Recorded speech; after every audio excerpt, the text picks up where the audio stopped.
and other things.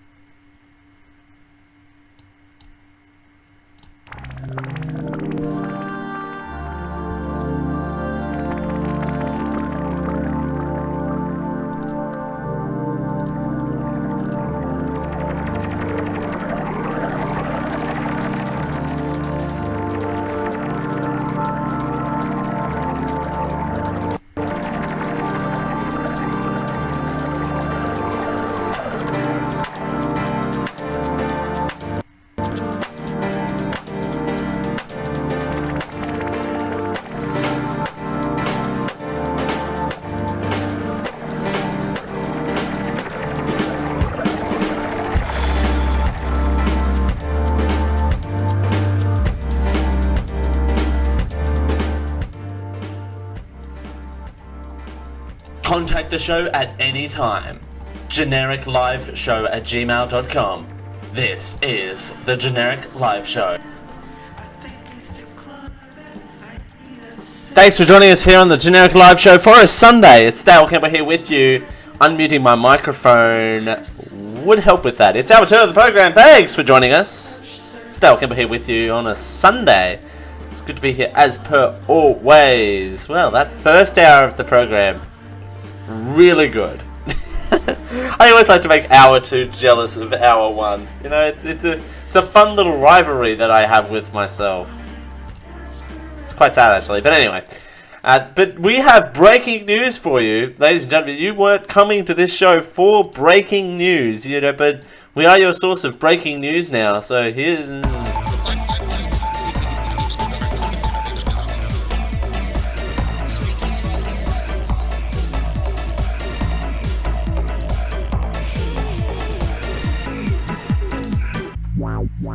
Breaking news.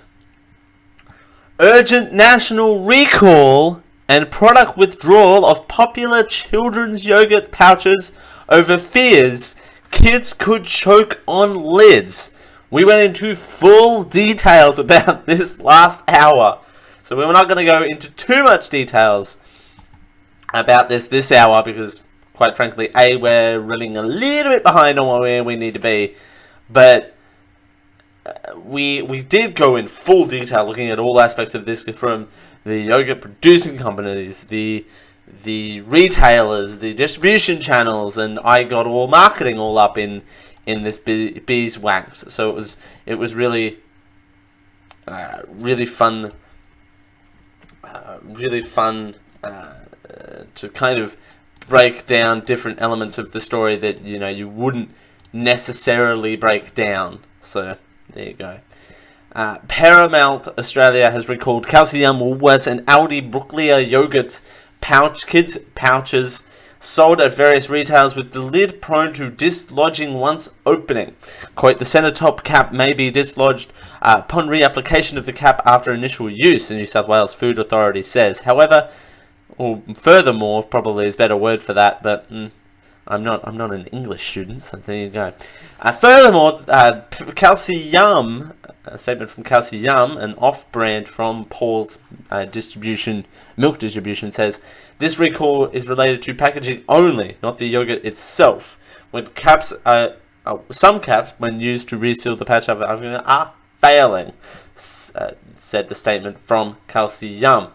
Earlier this week, so yet another recall on kids' yogurt, is the 2 days before this packaging was deemed hazardous as Tamar Valley yogurt, kids yogurt pouches were subject to recall as well. So kids yogurt really having a big old tough time with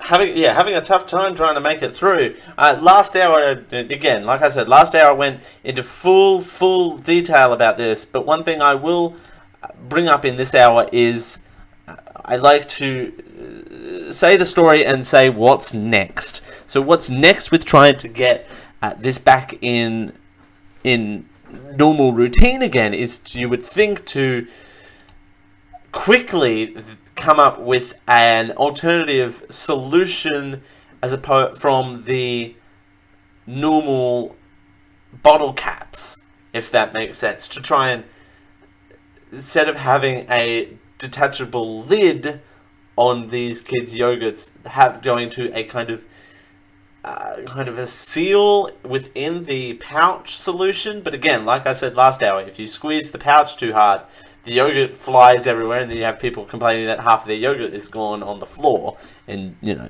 don't really want your kids looking up looking up yogurt off the kitchen floor, because that's shouldn't be a thing that anyone does ever. But hey, it is what that is. But if you do have any of these yogurts, important to mention, if you do have any of these yogurts in your house, do remember you can return them back to your local retailer for a full refund as well. I believe that is the 70-gram pouches in the Healthy Yum range and the Woolworths range, and I think it's all Aldi Brooklear yogurts as far as I'm seeing. Oh, hey there, Fancy Dog Wings. How you doing? Welcome. Welcome there. And anyone else who may be listening who's too shy to jump in, but feel free to jump in at the show here. Oh, I didn't put the. Dale, you're slipping. I'm not from England. I'm from Australia.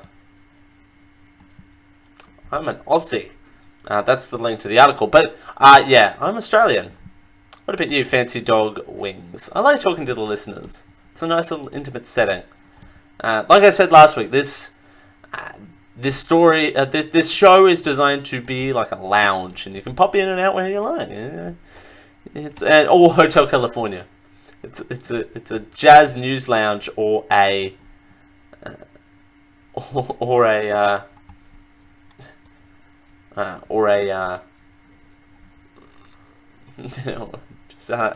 jazz lounge or a Hotel California, whichever one you like. But no, welcome. Oh, South African Fancy Dog Wings, very cool, very cool. Well, hope you're enjoying. Hope you're enjoying the Generic Live show, and hope you stick around, because not sure how this works. Well, neither do I. So you're doing fine. You're doing fine. But how am I doing? That's the big thing. But anyway, so like I said, on that's where was I with this story? But the thing is, like, what a choking hazard from the lids. It's very interesting about how someone just clicked it. Nice. Nice. Well, thanks for the follow, Fancy Dog Wings. Very cool, very cool, very, very cool. But I can ask you this, Fancy Dog Wings. Do you like the movie The Lion King? I'm a bit confused what you're talking about. Yeah, Fancy Dog Wings. That's the thing about this show, is if you've come in late into a story, you might not get the full thing about that was. Where was the link? I'll get the link for you. But basically, how yogurt pouches were on recall about last story. It would help if I actually post the link. Anyway, about how yogurt pouches lids were choking kids. But anyway, Lion King. Yes, the old Lion King, the original Lion King. Yeah, I know, this show going from that to this. But anyway, no worry, I'm listening. No, that's fine. Yeah. Again, comes in drabs. But anyway, so yeah, the 1994 critically acclaimed Lion King. Fancy dog went, oh. So fine then about the yogurt lids. But anyway. But no, this... So the Lion King. Wow, Dale, talk, words. The Lion King.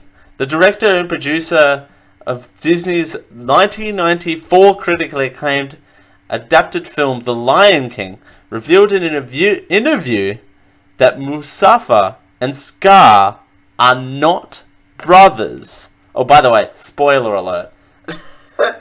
Should have said that beforehand. That was mean. That was mean. Spoiler alert. I should put in the chat, spoiler alert, for the delay and I. Yeah, they're not brothers. What?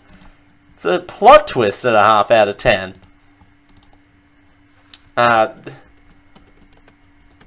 So then they recently revealed...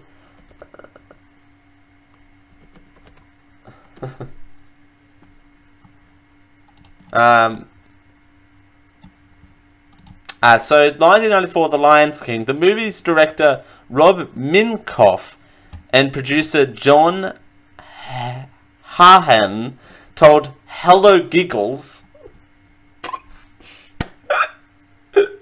the name alone. The name alone. That's very. That made me giggle. Let alone anything else of what they've said. Hello Giggles in an interview with that two lions are not brothers because that is not how Pride operates. Huh. Okay. Mufasa, the king of Pride lands, was killed by Scar in the movie so he could claim the title. Huh.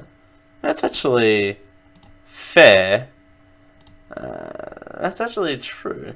While making the movie, we talked about the fact that it was very likely that Scar and Mufasa were not have both the same parents. Han told Hello Giggles. Why am I reading a source that says Hello Giggles? But anyway, quote, the lions operate in the wild. When the male lion gets old, another rogue lion comes and kills the head of the pride. What that does is cause the female lions to go into heat to reproduce, and then the younger lions kill the king, and then he kills all the babies. Now he's the new lion that is running the pride. There you go. There is always this thing about, well, you do have these two male lions, Han said. Occasionally there are prides that do have two male lions in an interesting dynamic because they are not equals, since they do not have the same parents. Okay. So it's a social kind of standing level, if that makes sense. I don't know. We'll move on. One lion will always be kind of off in the shadows while trying to use both animal truths to underpin the story, so we figured Scar and Mufasa could really be from the same gene pool. Huh. The movie does hint at the Scar and Mufasa are not directly related as brothers, but it doesn't just straight out say that. During the movie, Scar told Mufasa that I am the shadow end of the gene pool when it's confronted about adolescence and Simba's correlation, Musafa's son Simba's correlation. It is not clear if the subject was brought up in the forthcoming Lion King live-action remake. Wait, there's a live-action Lion King remake? It's like a brother from another mother, says Killer Kiwi. Yes! Yes! Light of the night! It's like it's a brother from another mother. Yes!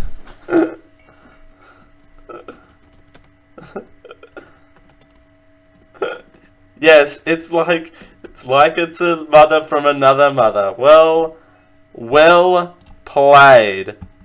Well played.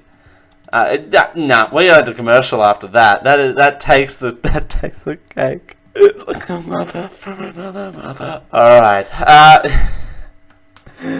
A different gene pool even too. So it's not like, it definitely is another mother. As we continue, according to Hello Giggles, so which is total legit thing apparently. I keep wanting to read the next headline. Stop. As we continue here on the Generic Live Show for a Sunday. Well, if you're a fan of wine, then we have news for you, particularly based off that last little bit. Thanks for joining us here on the Generic Live Show for a Sunday. It's Dale Campbell, we're with you. We're doing it for Geek.io. Thanks for joining us. It's 10:21. Hello, dear listener. Here at Geek.io, we're always happy to give some support to the little person. So today I'd like to let you know about a small internet startup called Amazon.com. To geek-io.net/Amazon to check out their large catalogues of books and magazines. I believe they may have some other items for sale too, records and videotapes perhaps. Using geek-io.net/Amazon lets them know you discovered them through us, and I'll throw a few pennies our way. Thank you. Generic Live Show is sponsored by ProXPN. ProXPN is an uber secure VPN that believes you should be able to use the internet how you want to, by encrypting all traffic that goes through it. It keeps all of your data private and your IP is completely hidden, so your location is secure. Keeps you safe from stupid cable 6 strike rules and more. With everything going on, ProXPN is a good investment and is very affordable, and won't break the bank. Keep your traffic safe. Go to proxpn.com and use GEEK20, that's GEEK, number 0, GEEK20, for 20% off the already really low price, starting at $6.25 a month. We thank ProXPN for their support of the Generic Live Show.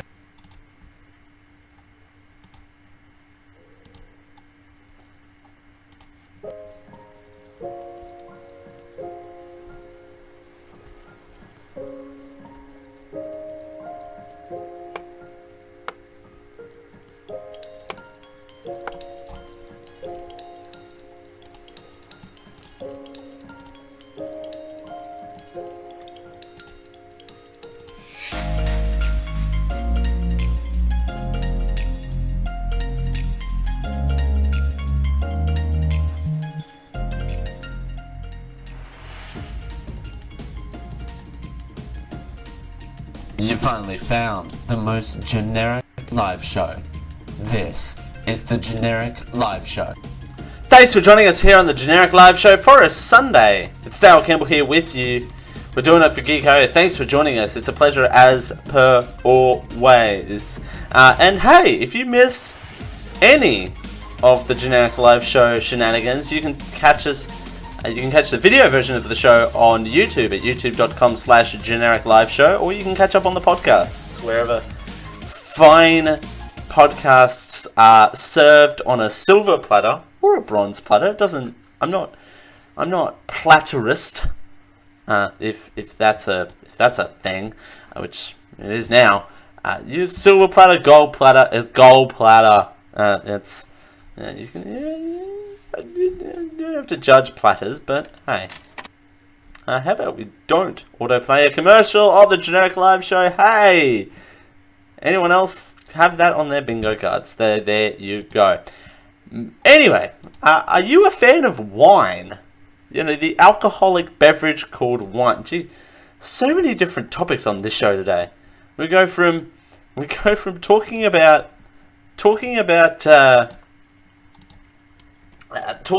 childbirth and a national recall on kids' yogurts, but now we can talk about wine.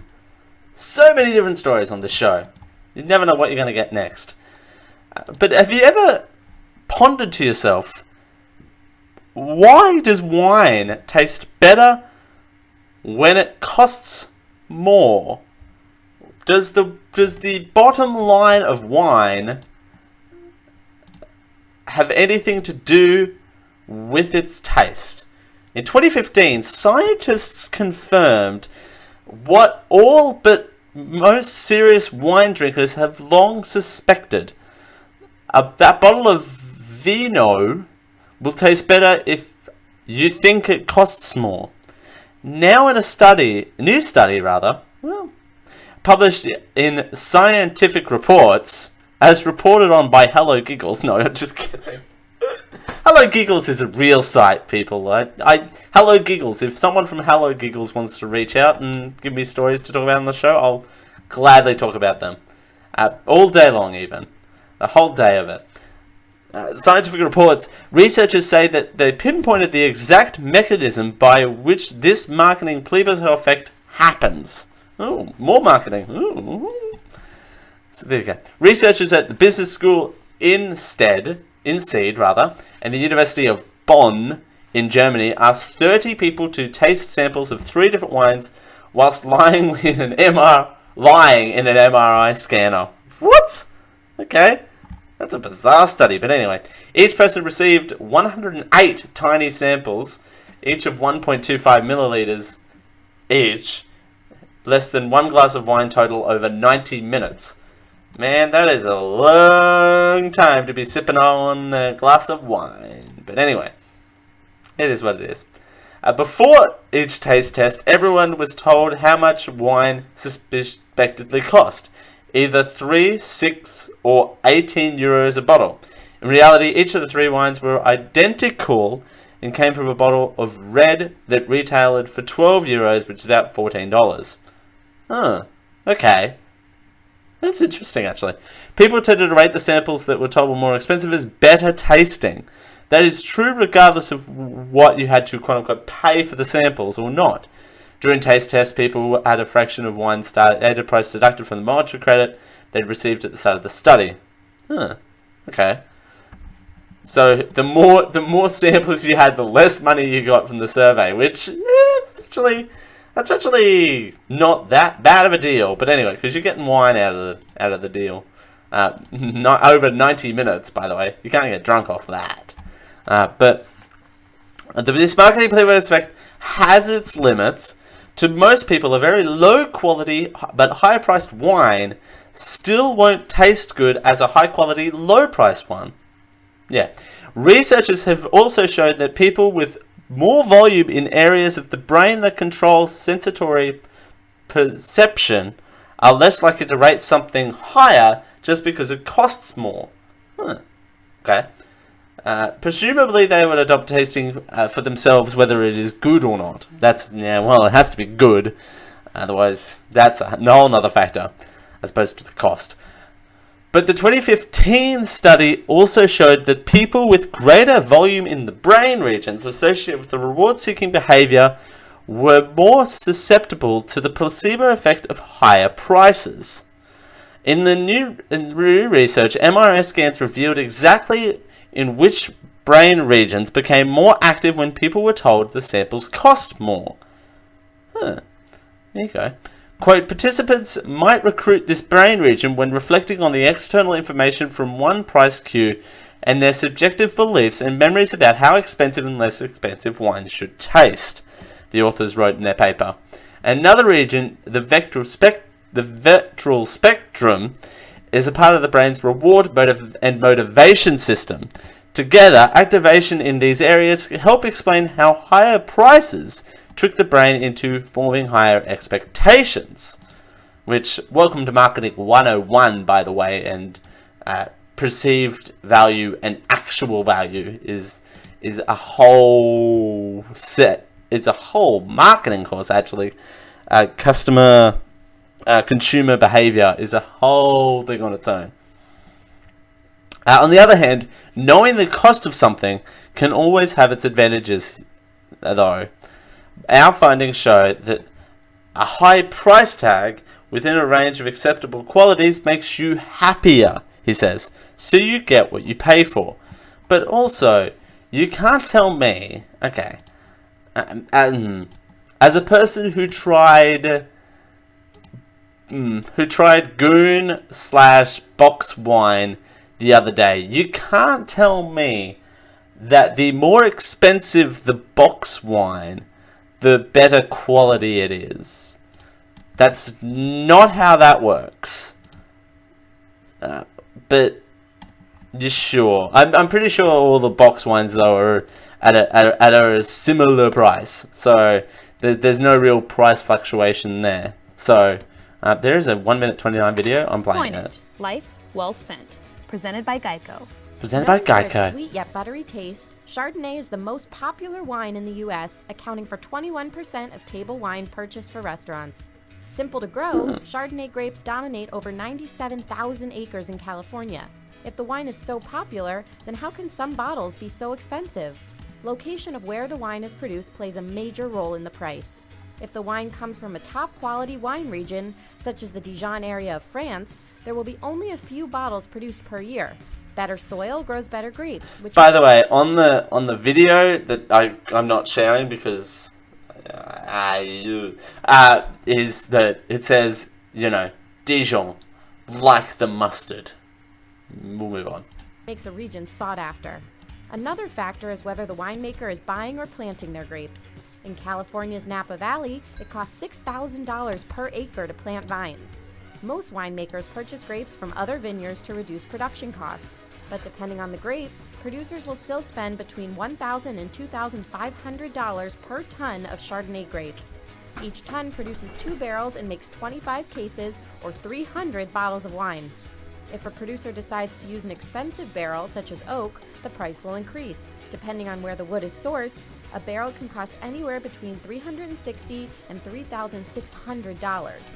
So next time you're wondering how a bottle of wine can cost more than a 3-course meal, remember everything it took to get to your table.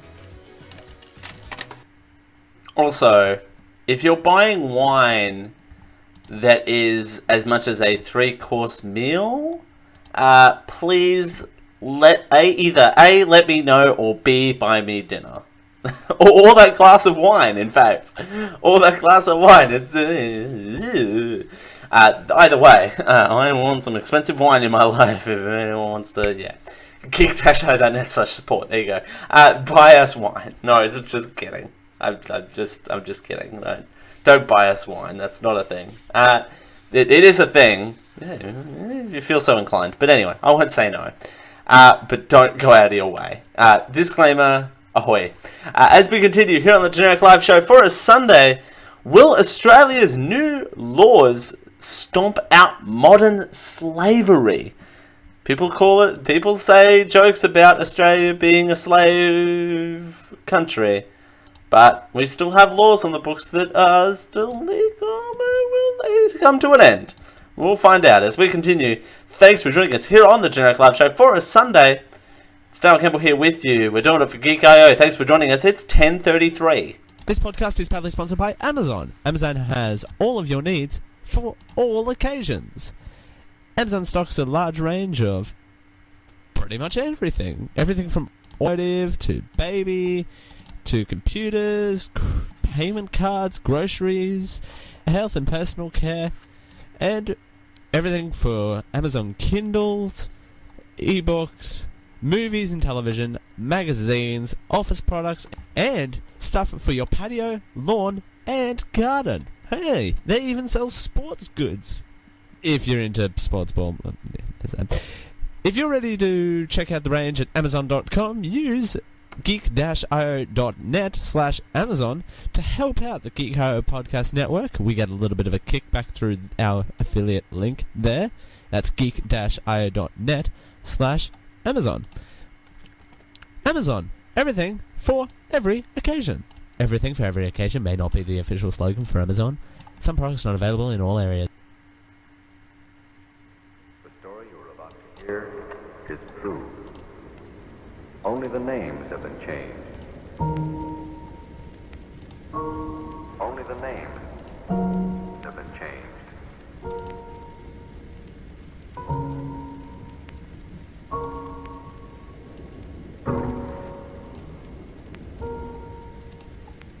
Here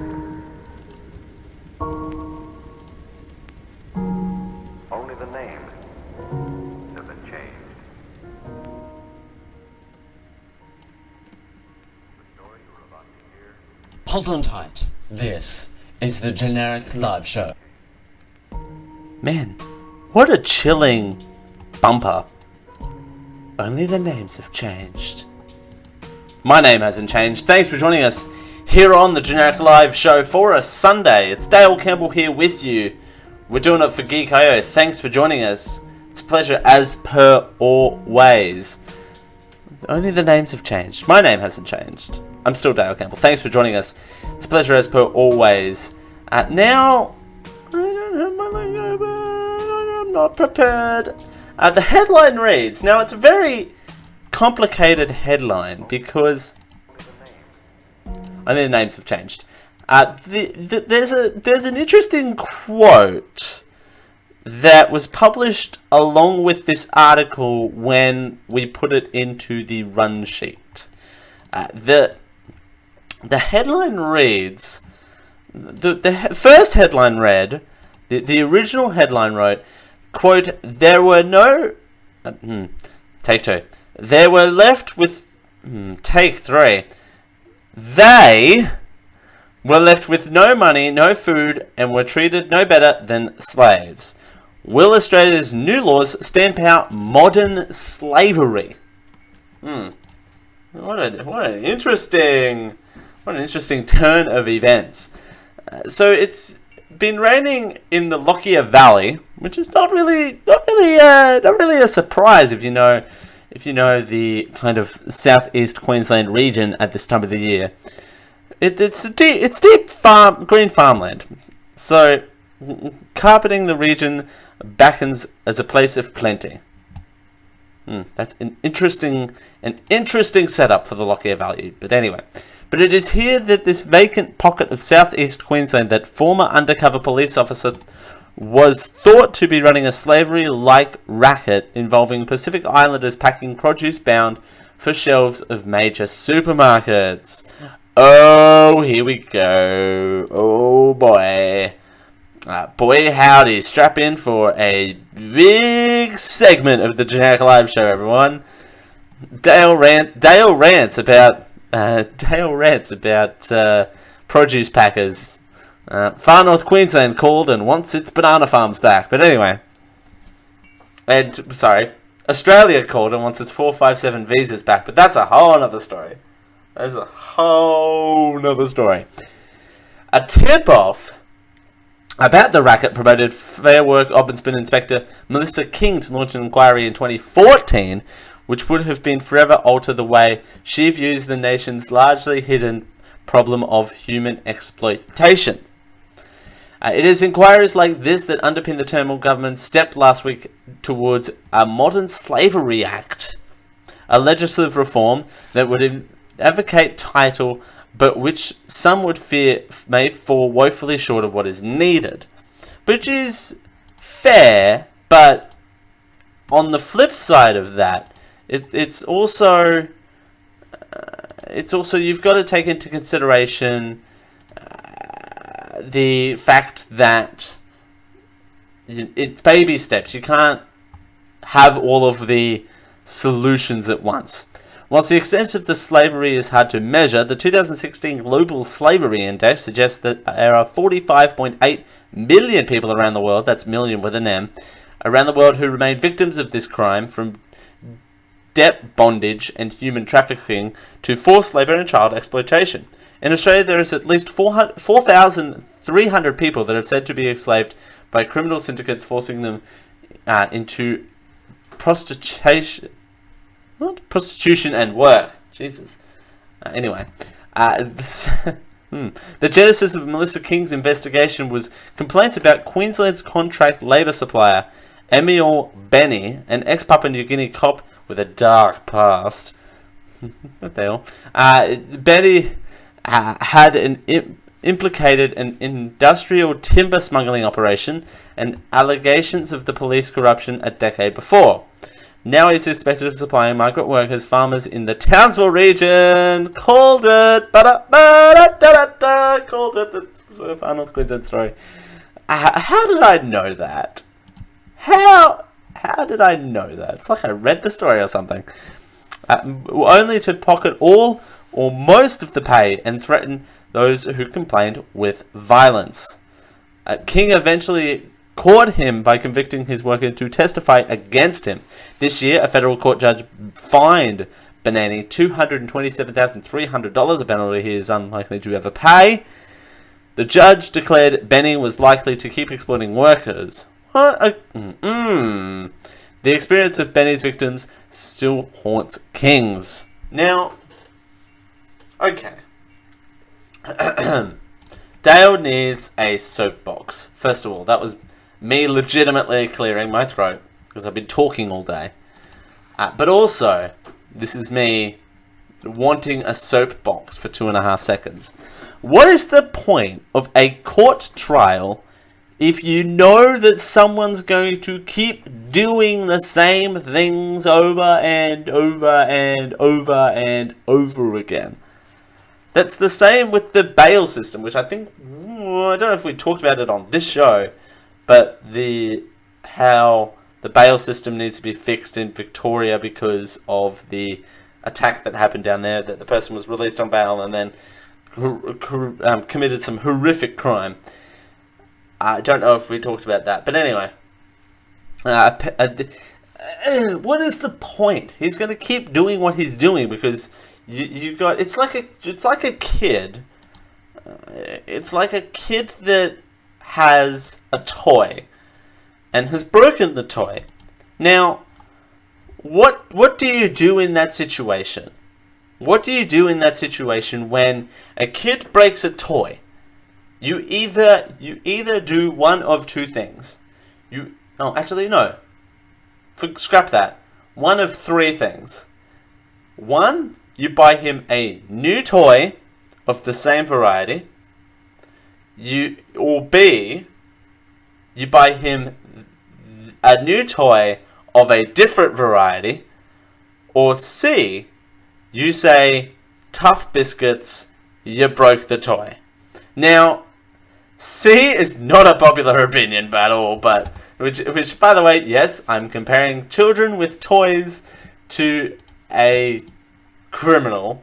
That's besides the point. But again, like I said, besides the point. But you would have to again, sorry, where was I going with that? C is not a popular opinion, but it is an opinion that is taken by some parents. B isn't really that popular, not that I've seen in my experience, although I'm not a parent, so I wouldn't really know. But have one guess what are the most common option out of the three of buy a new toy of the same variety, buy a new toy of a different variety, buy no toys whatsoever. Have a guess which one's more popular. We're going to go with A on that one. Buy a new toy of the same variety. And also the amount of parents that say, give in to the kids and go, here, have this toy. Anyway, we'll figure it out. We won't eat a meal or something so you can have your toy. It happens. It happens. But apart from that, why punish this guy with this if he's going to keep doing the same thing?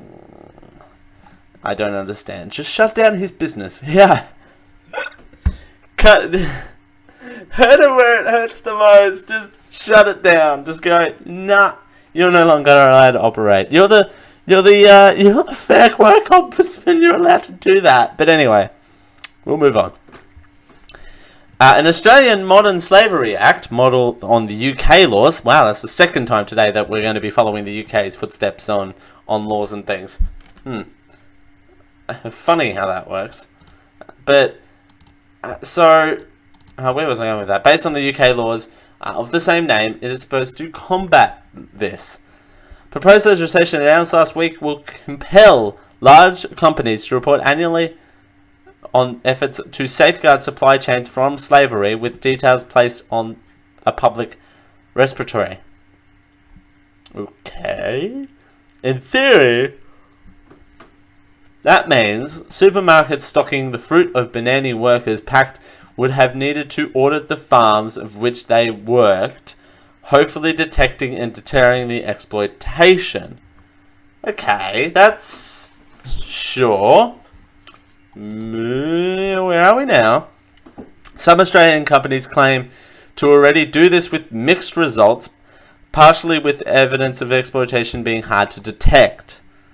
That's probably where it's at, is what are the standards here, and how do we manage these standards without having to how do we manage these standards for everyone? What's the national standard? Take, for example, a winter jacket bought at your local retail chain. Ooh, what was that? High-pitched noise. Ugh, that was rough. The label might say made in Japan, but in pursuit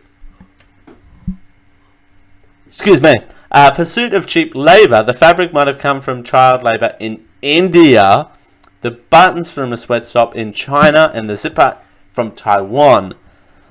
Okay, so what it's saying is that it might be assembled in Japan, but not fully made in Japan.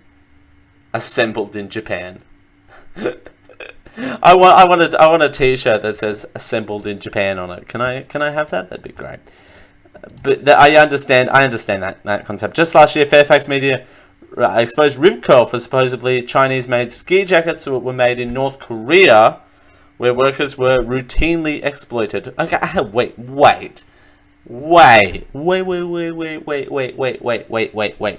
Hold the phone. I'm learning a lot today. A lot on the Generic Live Show today. I hope you're learning as much as I am. I'm learning a lot. Jumpers are made in North Korea? What? How do they get them out of there? I suppose a plane, but how do they get them out of there? I don't understand. I don't get it, son. But anyway, I don't understand. I need an adult. But yeah, that's sure. Okay. Huh. That makes sense. Huh. Righto. Move on. Melbourne University researcher Kate Nichol wants that complex offshore supply chains to expose many Australian businesses to the probability of benefiting from slavery. Most welcome the idea of the Modern Slavery Act with an anti-slavery commissioner to investigate complaints. But as Nichol and others told a primary inquiry this month, its effectiveness depends on the detail. There you go. Human trafficking expert. Oh. Whoa. Man, I've hit a brick wall. Man, just boom. Brick wall time. Anne Gallagher warns that any act merely tracks onto Australia's existing and poorly enforced human trafficking and workplace laws fall short of explanations. After all, Australia has slavery provisions in the Commonwealth Code, yet according to the government's own figures, 604 trafficking and slavery related cases were investigated or referred between 2011 and 2016. Only 7 convictions were made. Okay, moral of the story is that slavery is bad and you should feel bad. No, that's not. That's not that at all. But I think what it is wow. You say the word "is" 3 times in a row, you know you're getting really tired. But what it is anyway. The point of it is slavery is bad. It needs to stop. How it's going to stop is a completely different story. I think this patchwork solution of trying to get it so it is, in and out of kind of, in and out of this kind of limbo thing is a little hard, but it's baby steps. But I'm actually still surprised that this happens, and it is mainly on packing, mainly on food packing industries, because they're cheap labor, and also the with the 457 visa going away, you kind of have to resort to cheap domestic labour.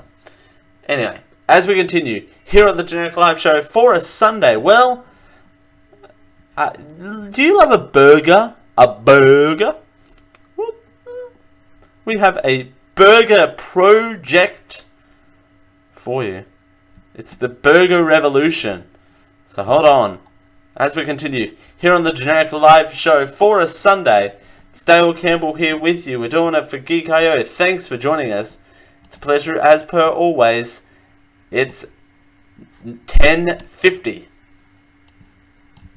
This Geek.io podcast network is proudly sponsored by T-Fury. T-Fury is the home of your t-shirt needs. Well, we're all geeks, and we all love wearing t-shirts because, well, society tells us that we can't walk around naked, allegedly. So we've got you covered. T-Fury is the home of t-shirts with geeky designs from independent artists. What's there not to love? T-shirts, geekiness, indie. Yay! When you're ready to go check out the range, use our affiliate link over at geek-io.net/tfury so we can get a little bit of a kickback off any t-shirt that is bought from the hundreds of t-shirts available at T-Fury. T-Fury, the match made in heaven. A match made in heaven is not actually the T-Fury slogan, although I don't actually know what Generic the T-Fury Live Show slogan is sponsored by Opinions Tweaked that are Audio reflected in with the 7 preceding styles and advertisements 7 or the colours. opinions of Dale There are Campbell. You mic'd do not and reflect those in non-mic'd the Geek.io options podcast available, network. designed to Affiliates or sound sponsors. great with music and talk and engineered for durability. All options come with a lifetime guarantee and a noise-reducing design, compatible with all of your devices, even those weird Windows phones. We have an exciting offer just for you. If you use our coupon code GEEK at checkout, you'll receive a third off your order plus free worldwide shipping. Head on over to tweakedaudio.com to check out the range. And when you're ready to order, use coupon code GEEK, that's GEEK, GEEK, at checkout for a third off and free worldwide shipping. We thank Tweaked Audio for their support. What's up, ladies and gentlemen? This is JD from How It Stacks here to talk to you about ProXPN. It is a private VPN, which basically means it is going to mask your IP address, protecting your data. So if you're out on the interwebs doing things you might not need to be doing, banking online overseas, it will help mask your data and keep it completely private. And you can do this for only $6.25 a month regularly, or you can use Geek20 for 20% off. So it's a pretty stellar deal, guys. And I'm just going to be honest, with all of the stuff that we've had going on, it's a good idea to invest in like ProXPN.com. So I am JD, and I approve this message.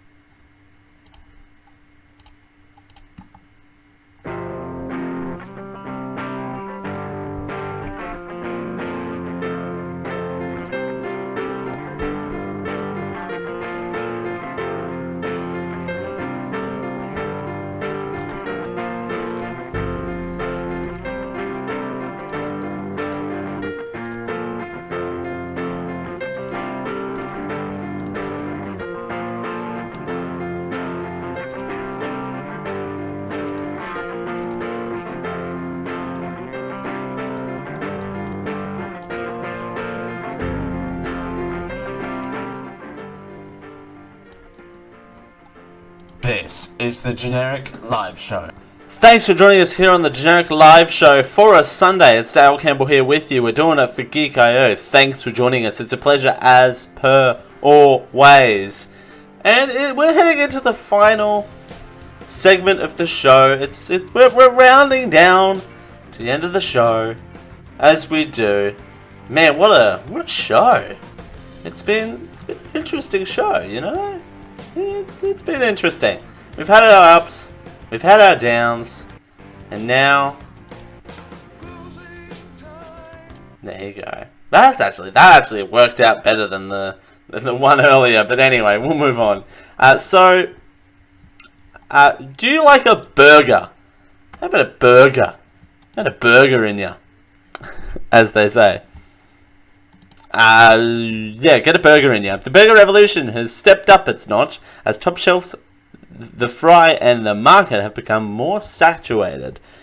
with so many choices to offer, we sent out our delicious period team, to search the ultimate party. One Merson's pickle with another's beetroot, especially when it comes to burgers.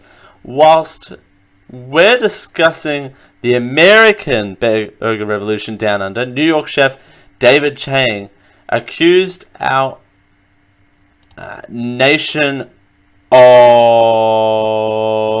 I have to do this right. Accusing our nation of... There you go.